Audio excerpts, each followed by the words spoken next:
Recording by Thomas Copeland. Chapter 5. The Fair Race. Downward along a smooth, broad floor led the strange tunnel, for such Carthoris was now convinced was the nature of the shaft he at first had thought but a cave.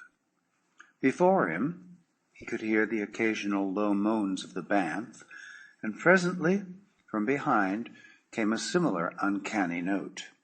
Another banth had entered the passageway on his trail. His position was anything but pleasant. His eyes could not penetrate the darkness, even to the distinguishing of his hand before his face, while the banths, he knew, could see quite well, though absence of light were utter. No other sounds came to his ears than the dismal, bloodthirsty moanings of the beast ahead and the beast behind. The tunnel had led straight from where he had entered it, beneath the side of the rock furthest from the unscalable cliffs, toward the mighty barrier that had baffled him so long. Now it was running almost level, and presently he noted a gradual ascent. The beast behind him was gaining upon him, crowding him perilously close upon the heels of the beast in front. Presently he should have to do battle with one or both. More firmly he gripped his weapon. Now he could hear the breathing of the banth at his heels. Not for much longer could he delay the encounter. Long since he had become assured that the tunnel led beneath the cliffs to the opposite side of the barrier, and he had hoped that he might reach the moonlit open before being compelled to grapple with either of the monsters. The sun had been setting as he entered the tunnel, and the way had been sufficiently long to assure him that darkness now reigned upon the world without. He glanced behind him. Blazing out of the darkness, seemingly not 10 paces behind, glared 2 flaming points of fire. As the savage eyes met his, the beast emitted a frightful roar, and then he charged. To face that savage mountain of onrushing ferocity, to stand unshaken before the hideous fangs that he knew were bared in slavering bloodthirstiness, though he could not see them, required nerves of steel. But of such were the nerves of Carthoris of Helium. He had the brute's eyes to guide his point, and as true as the sword hand of his mighty sire, his guided the keen points of one of those blazing orbs, even as he leaped lightly to one side. With a hideous scream of pain and rage, the wounded banth hurtled, clawing past him. Then it turned to charge once more, but this time Carthoris saw but a single gleaming point of fiery hate directed upon him. Again the needle point met its flashing target. Again the horrid cry of the stricken beast reverberated through the rocky tunnel, shocking in its torture-laden shrillness, deafening in its terrific volume. But now, as it turned to charge again, the man had no guide whereby to direct his point. He heard the scraping of the padded feet upon the rocky floor. He knew the thing was charging down upon him once again, but he could see nothing. Yet, if he could not see his antagonist, neither could his antagonist now see him. Leaping, as he thought, to the exact center of the tunnel, he held his sword point ready on a line with the beast's chest. It was all that he could do, hoping that chance might send the point into the savage heart as he went down beneath the great body. So quickly was the thing over that Carthoris could scarce believe his senses as the mighty body rushed madly past him. Either he had not placed himself in the center of the tunnel, or else the blinded banth had erred in its calculations. However, the huge body missed him by a foot, and the creature continued on down the tunnel as though in pursuit of the prey that had eluded him. Carthoris, too, followed the same direction, nor was it long before his heart was gladdened by the sight of the moonlit exit from the long, dark passage. Before him lay a deep hollow, entirely surrounded by gigantic cliffs.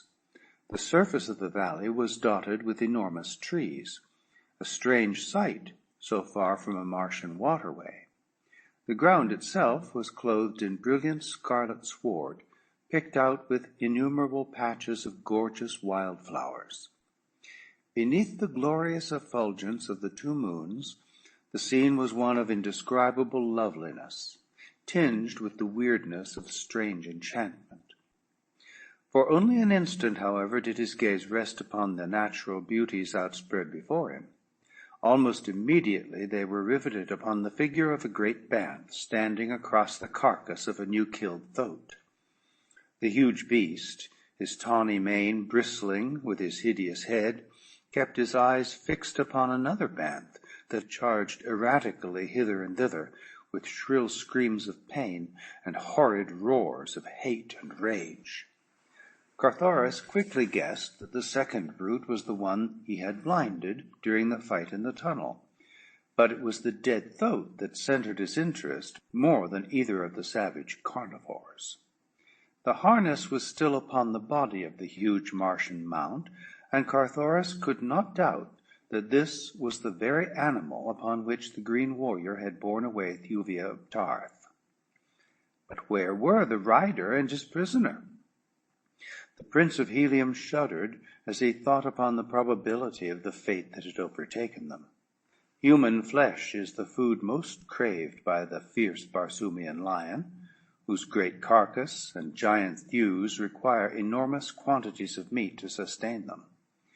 2 human bodies would have but whetted the creature's appetite, and that he had killed and eaten the green man and the red girl seemed only too likely to Carthoris. He had left the carcass of the mighty thoat to be devoured after having consumed the more toothsome portion of his banquet. Now the sightless bantha, in its savage, aimless charging and countercharging, had passed beyond the kill of its fellow, and there the light breeze that was blowing wafted the scent of new blood to its nostrils. No longer were its movements erratic. With outstretched tail and foaming jaws, it charged straight as an arrow for the body of the thoat and the mighty creature of destruction that stood with 4 paws upon the slate-gray side, waiting to defend its meat. When the charging bantha was 20 paces from the dead thoat, the killer gave vent to its hideous challenge, and with a mighty spring leaped forward to meet it. The battle that ensued awed even the warlike Barsoomian. The mad rending, the hideous and deafening roaring, the implacable savagery of the blood-stained beasts held him in the paralysis of fascination, and when it was over, and the 2 creatures, their heads and shoulders torn to ribbons, lay with their dead jaws still buried in each other's bodies, Carthoris tore himself from the spell only by an effort of the will. Hurrying to the side of the dead thoat, he searched for traces of the girl he feared had shared the thoat's fate, but nowhere could he discover anything to confirm his fears.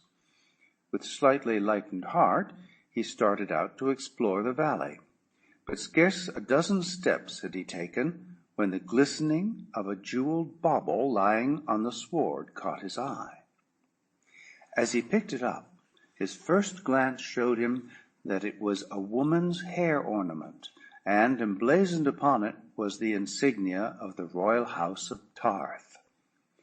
But sinister discovery, blood still wet, splotched the magnificent jewels of the setting. Carthoris half choked as the dire possibilities which the thing suggested presented themselves to his imagination. Yet he could not, would not believe it. It was impossible that that radiant creature could have met so hideous an end. It was incredible that the glorious Thuvia should ever cease to be.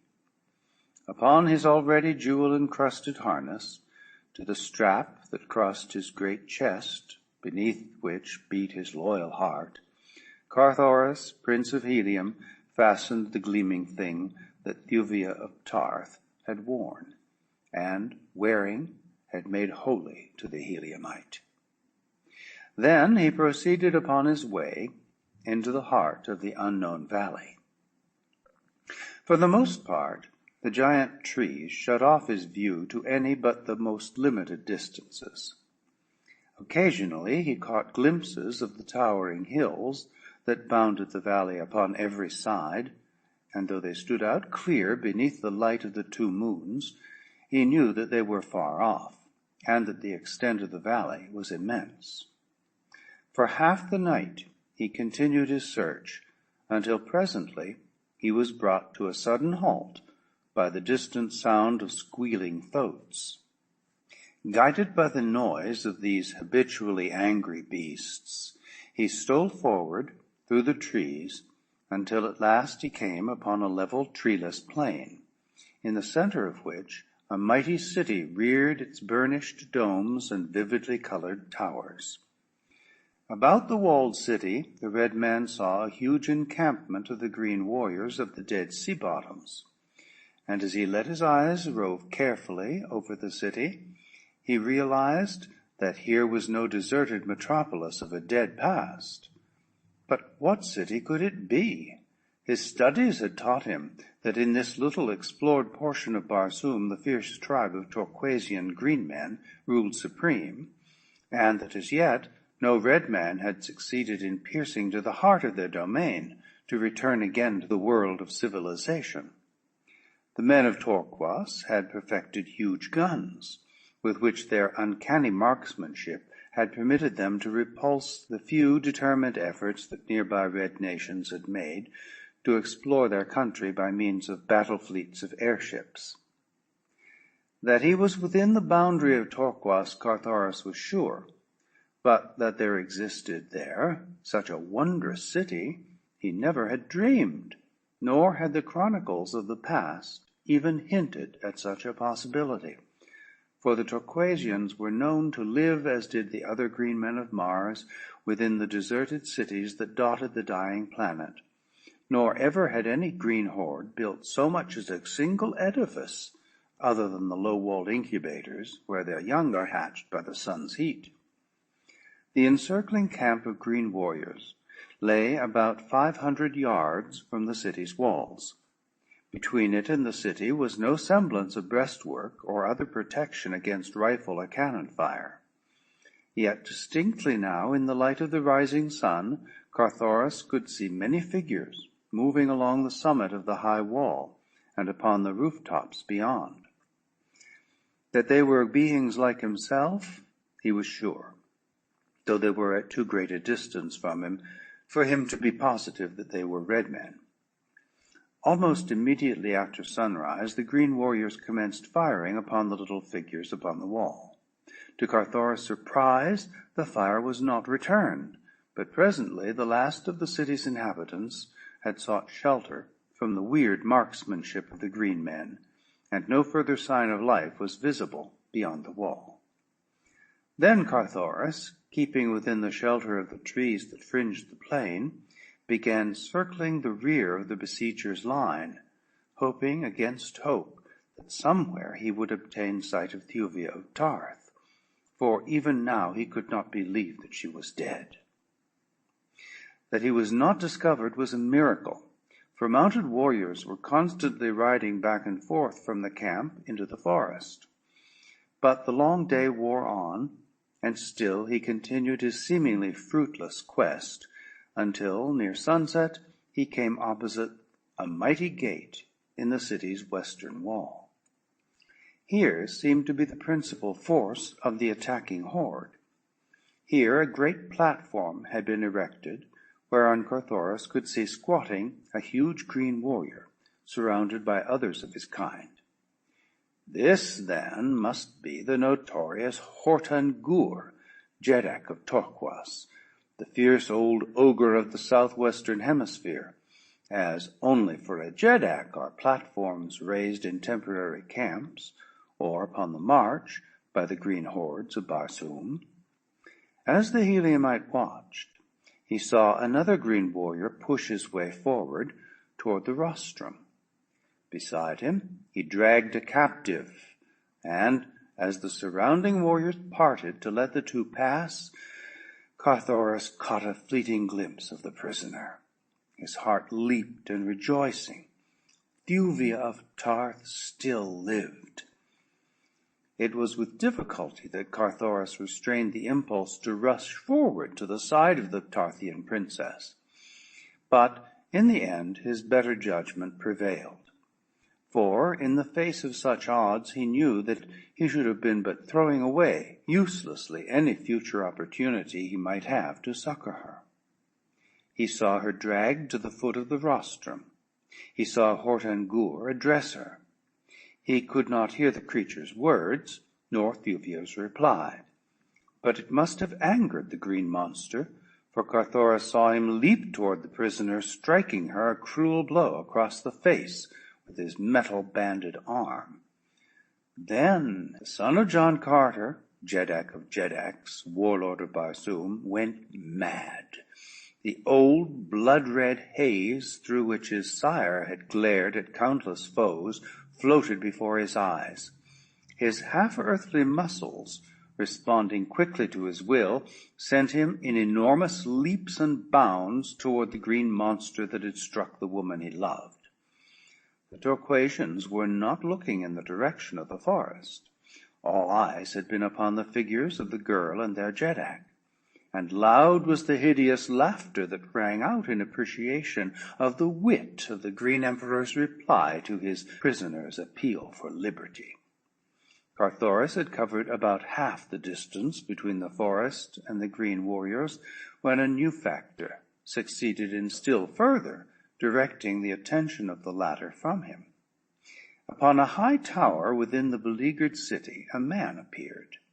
From his upturned mouth there issued a series of frightful shrieks, uncanny shrieks that swept shrill and terrifying across the city's walls, over the heads of the besiegers, and out across the forest to the uttermost confines of the valley.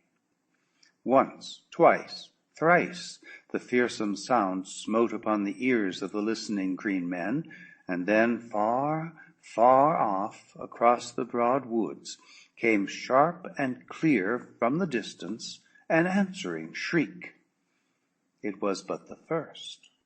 From every point rose similar savage cries, until the world seemed to tremble to their reverberations. The green warriors looked nervously this way and that. They knew not fear, as earthmen may know it, but in the face of the unusual their wonted self-assurance deserted them. And then the great gate in the city wall opposite the platform of Hortengur swung suddenly wide. From it issued as strange a sight as Carthoris ever had witnessed, though at the moment he had time to cast but a single fleeting glance at the tall bowmen emerging through the portal behind their long opal shields, to note their flowing auburn hair, and to realize that the growling things at their side were fierce Barsoomian lions. Then he was in the midst of the astonished Torquatians. With drawn longsword he was among them, and to Thuvia of Tarth, whose startled eyes were the first to fall upon him, it seemed that she was looking upon John Carter himself, so strangely similar to the fighting of the father was that of the son. Even to the famous fighting smile of the Virginian was the resemblance true. And the sword arm, the subtleness of it, and the speed. All about was turmoil and confusion. Green warriors were leaping to the backs of their restive squealing thoats. Calots were growling out their savage gutturals, whining to be at the throats of the oncoming foemen. Tharban, and another by the side of the rostrum, had been the first to note the coming of Carthoris, and it was with them he battled for possession of the Red Girl, while the others hastened to meet the host advancing from the beleaguered city. Carthoris sought both to defend Thuvia of Tarth and reach the side of the hideous Hortengur, that he might avenge the blow the creature had struck the girl.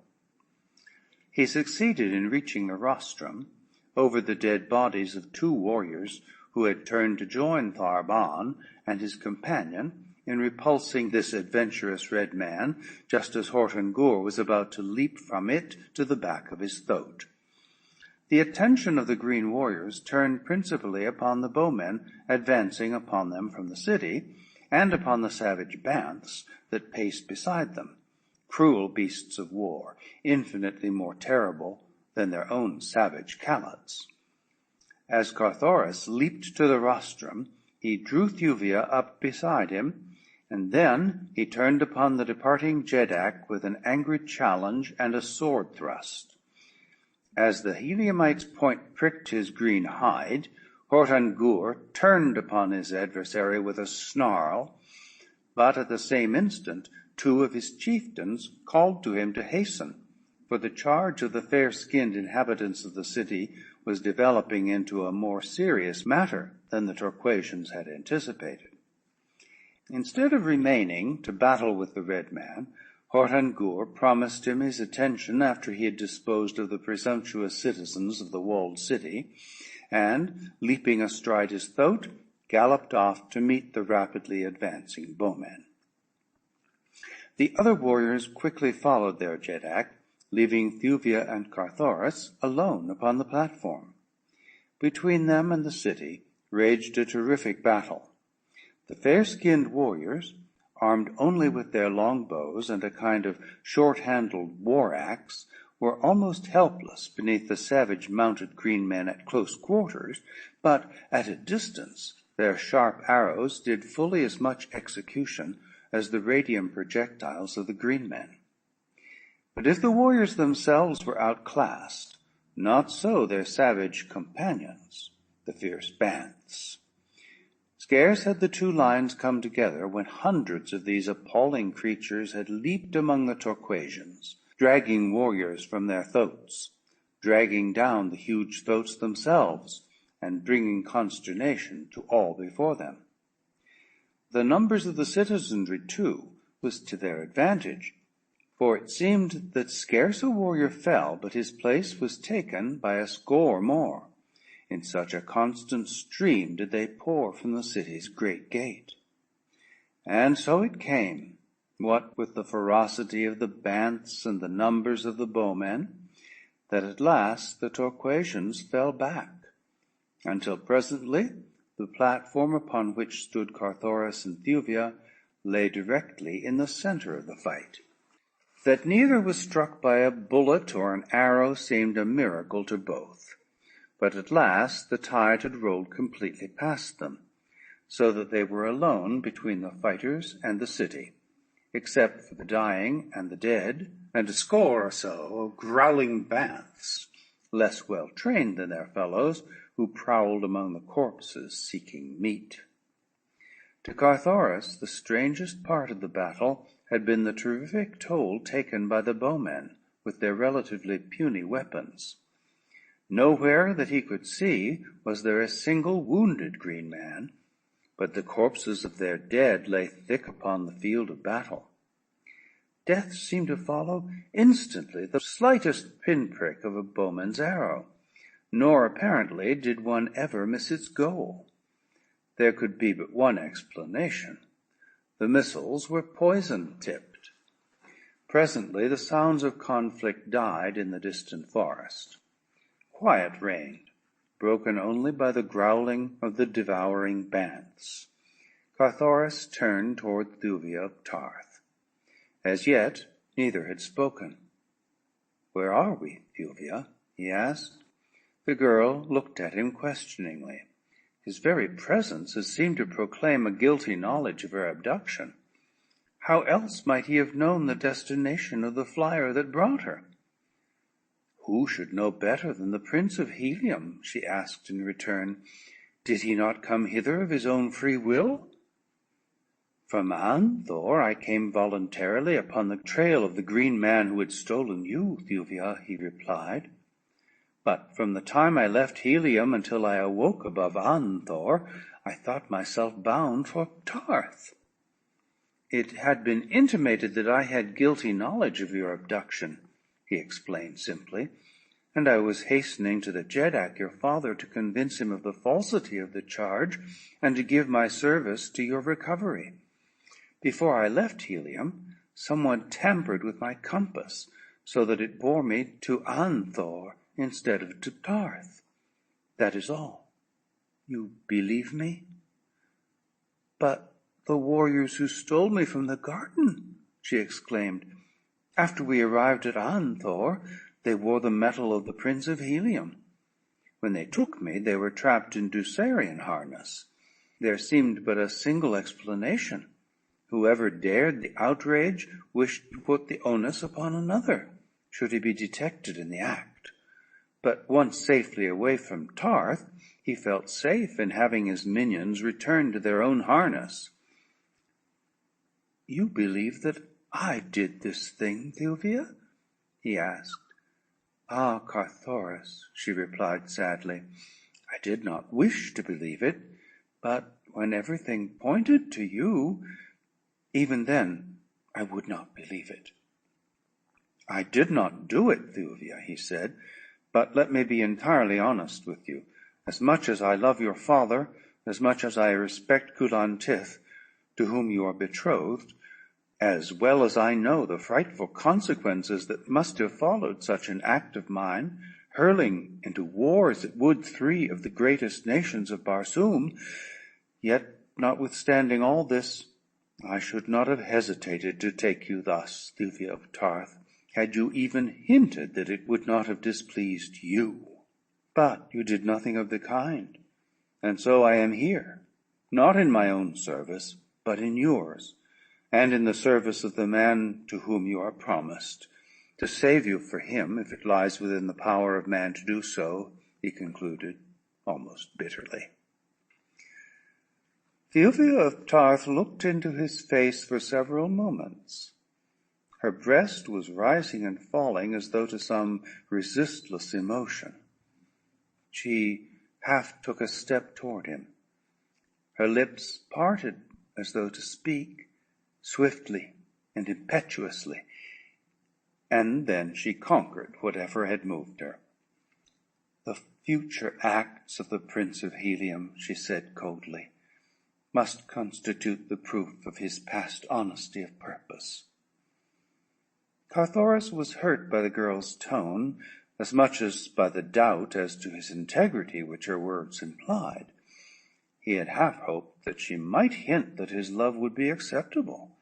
Certainly there was due to him at least a little gratitude for his recent acts in her behalf, but the best he received was cold skepticism. The Prince of Helium shrugged his broad shoulders. The girl noted it, and the little smile that touched his lips, so that it became her turn to be hurt. Of course, she had not meant to hurt him. He might have known that after what he had said, she could not do anything to encourage him. But he need not have made his indifference quite so palpable. The men of Helium were noted for their gallantry, not for boorishness. Possibly it was the earth blood that flowed in his veins. How could she know that the shrug was but Carthoris' way of attempting, by physical effort, to cast blighting sorrow from his heart, or that the smile upon his lips was the fighting smile of his father, with which the son gave outward evidence of the determination he had reached to submerge his own great love in his efforts to save Thuvia of Tarth for another, because he believed that she loved this other. He reverted to his original question. "Where are we?" he asked. "I do not know." "Nor I," replied the girl. "Those who stole me from Tarth spoke among themselves of Anthor, so that I thought it possible that the ancient city to which they took me was that famous ruin. But where we may be now, I have no idea. When the bowmen return, we shall doubtless learn all that there is to know," said Carthoris. "Let us hope that they prove friendly. What race may they be? Only in the most ancient of our legends, and in the mural paintings of the deserted cities of the Dead Sea bottoms, are depicted such a race of auburn-haired, fair-skinned people. Can it be that we have stumbled upon a surviving city of the past, which all Barsoom believes buried beneath the ages?" Thuvia was looking toward the forest into which the green men and the pursuing bowmen had disappeared. From a great distance came the hideous cries of banths and an occasional shot. "It is strange that they do not return," said the girl. "One would expect to see the wounded limping or being carried back to the city," replied Carthoris, with a puzzled frown. "But how about the wounded nearer the city? Have they carried them within?" Both turned their eyes toward the field between them and the walled city, where the fighting had been most furious. There were the banths, still growling about their hideous feast. Carthoris looked at Thuvia in astonishment. Then he pointed toward the field. "Where are they?" he whispered. "What has become of their dead and wounded?" End of chapter 5. Recording by Thomas Copeland.